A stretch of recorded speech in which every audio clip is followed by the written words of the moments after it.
Ticker కేసుతో సంబంధం లేకపోయినా చంద్రబాబు కక్ష తీర్చుకోవడానికే తనను అరెస్ట్ చేయించారంటున్నారు వైసీపీ ఎంపీ మిథున్ రెడ్డి.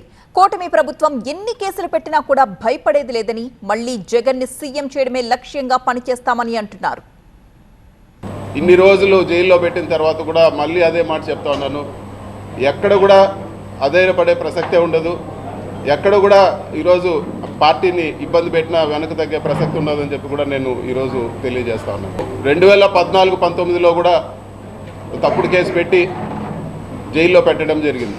తెలుగుదేశం ప్రభుత్వం ఎప్పుడున్నా కూడా ఇటువంటి హరాస్మెంటు చూస్తూనే ఉన్నాము. ఈ కేసు పెట్టి సాధించింది ఏమీ లేదు. ఒక పైశాచిక ఆనందం పొందడం తప్పితే, అదేవిధంగా మా తల్లిదండ్రులని మానసికంగా వేధించడం ఒకటి సాధించినారు తప్పితే ఈ కేసు వల్ల సాధించింది ఏమీ లేదు. ఒక టెర్రరిస్టో తీవ్రవాదిని జైల్లో పెట్టిన పరిస్థితి ఉండింది నాకు. నేను ఉన్నన్ని రోజులు కూడా ఒక పూర్తి బ్లాక్లో వేరే ఒక మనిషితో మాట్లాడే పరిస్థితి ఉండదు. కేవలం ఎప్పుడైనా ములాఖాతులు, వారానికి వచ్చిన ములాఖాతులు, లేకపోతే ఇంటికి 3 ఫోన్ కాల్ చేసుకోవచ్చు.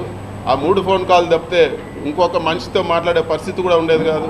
మొత్తం సీసీ కెమెరా నిఘా ఎవరు చూస్తూ ఉన్నారో ఆ సీసీ కెమెరాల్లో తెలియదు. విజయవాడలో కూడా ఆ సీసీ కెమెరాలో చూడగలుగుతారని చెప్పేవాళ్ళు. కోర్టు నుంచి ఆదేశాలు ఇచ్చే వరకు ఏ ఒక్క వసతి కూడా జైల్లో కల్పించలేదు. వాళ్లకు చూస్తేనే నాకు అర్థమయ్యేది, జైలు అధికారులకు విపరీతమైన ప్రెషర్ ఉన్నింది. వాళ్ళు ఏ ఒక్క వసతి కూడా కోర్టు నుంచి ఆదేశాలు రాకుండా ఏ ఒక్కటి కూడా కల్పించలేదు. ఇవ్వాల్సిన బేసిక్ రిక్వైర్మెంట్ కూడా అవన్నీ కూడా వచ్చిన ఫస్ట్ కోర్టు ఆర్డర్ వచ్చే వారం 10 రోజుల వరకు అస్సలు ఏ ఒక్క సహకారం కూడా లేదు. ఇవ్వాల్సిన ఫెసిలిటీస్ కూడా, మిగతా ఖైదీలకు ఇచ్చే ఫెసిలిటీస్ కూడా నాకు ఇవ్వలేదు. మా టార్గెట్ ఒకటే, జగన్మోహన్ రెడ్డి గారు ముఖ్యమంత్రి కావాలా, దానికోసం పనిచేస్తాము. అదేవిధంగా మా కాడర్ని మేము ఖచ్చితంగా కాపాడుకుంటాం. ఇట్లా కేసులకి ఇట్లా భయపడితే ఈ రోజు పరిస్థితుల్లో రాజకీయాలు చేయలేము. ఈ 70 రోజులు పోయిన రోజు ఏ విధంగా ఉన్నానో బయట వచ్చిన రోజు కూడా అదే విధంగా వచ్చినాను. నేను మానసికంగా దృఢంగా ఉండాలని ఇదంతా కూడా జగన్మోహన్ రెడ్డి గారు ఆయన అధికారంలో ఉన్నప్పుడు మమ్మల్ని చూసుకోవాల్సిన దానికన్నా బాగా చూసుకున్నారు. ఆయనకు ఉండే ప్రతి ఒక్క ఏవైతే మాకు మేలు చేయగలుగుతారో అన్ని విధాలా మేలు చేశారు.